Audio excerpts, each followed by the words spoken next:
आज हम सब कृष्ण जन्माष्टमी मनाते हैं, लेकिन क्या आपने कभी सोचा है कि जिस क्षण भगवान श्री कृष्ण ने मथुरा की कारागार में जन्म लिया, उसी समय दुनिया के बाकी हिस्सों में क्या हो रहा था?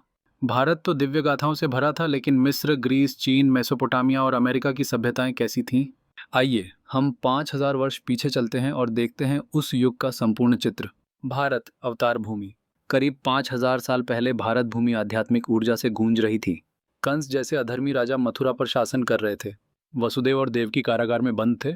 जनता त्राही त्राही कर रही थी। ऋषि मुनि तपस्या में मग्न थे और नारद, गर्ग और वेदव्यास जैसे महर्षि भविष्यवाणी कर चुके थे कि धर्म की रक्षा के लिए विष्णु स्वयं जन्म लेंगे। भारत उस समय दुनिया के अन्य किसी भी भूभाग से अलग था, क्योंकि यहाँ वेद, यज्ञ, आश्रम परंपरा, शिक्षा और अध्यात्म सर्वोच्च था। मिस्र, इजिप्ट, नील नदी की सभ्यता। जब कृष्ण भारत में जन्म ले रहे थे, उस समय मिस्र में फराव राजाओं का शासन था। मिस्रवासी सूर्य देवता रा और मृत्युलोक के देवता ओसिरिस की पूजा करते थे। पिरामिड बन रहे थे, जो आज भी दुनिया के आश्चर्य माने जाते हैं। वहाँ लोग मृत्यु के बाद जीवन पर विश्वास करते थे, परंतु उन्हें पुनर्जन्म की वास्तविक अवधारणा ज्ञात नहीं थी, जैसी कि भारत में थी। कृष्ण का जन्म यहाँ क्यों नहीं हुआ? क्योंकि यहाँ आध्यात्मिकता से अधिक राजसत्ता और मृत्यु पूजा का वर्चस्व था।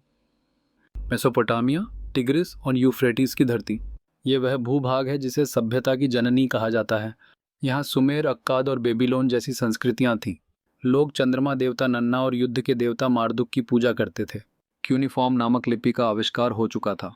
लेकिन इन सभ्यताओं में धर्म का अर्थ था राजनीतिक शक्ति, और देवताओं से डर, प्रेम और भक्ति की मधुर धारा नहीं थी। ग्रीस, देवताओं का मिथक। 5000 साल पहले ग्रीस अभी शुरुआती अवस्था में था। यहाँ के लोग पर्वतीय गांवों में रहते थे।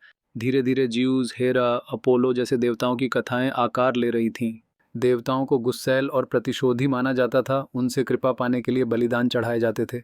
यहाँ कला और दर्शन का बीज बोया जा रहा था, परंतु अभी वह उस स्तर पर नहीं था जहाँ ईश्वर का सच्चा प्रेम और भक्ति प्रकट हो सके।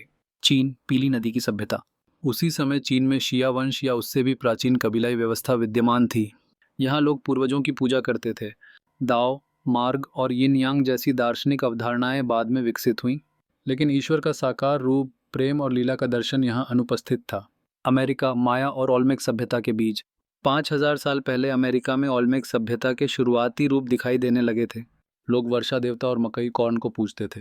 वे खगोलीय गणना में निपुण थे और पिरामिड जैसी संरचनाएं बनाने लगे थे, लेकिन वहाँ भक्ति की जगह प्रकृति और कृषि का ही वर्चस्व था। अब प्रश्न उठता है, कृष्ण का जन्म केवल भारत में ही क्यों हुआ? क्योंकि भारत ही वह भूमि थी जहाँ आध्यात्मिकता, भक्ति और धर्म का बीज गहराई से रोपा जा चुका था। यहाँ जनता भगवान को केवल देवता नहीं, बल्कि मित्र, पुत्र, सखा, प्रेमी के रूप में देख सकती थी।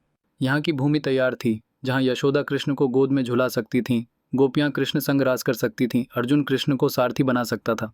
दूसरे देशों में सभ्यताएं केवल शक्ति, राजसत्ता और प्रकृति के इर्द गिर्द थीं। प्रेम और भक्ति की वह अद्भुत धारा केवल भारत में बह रही थी।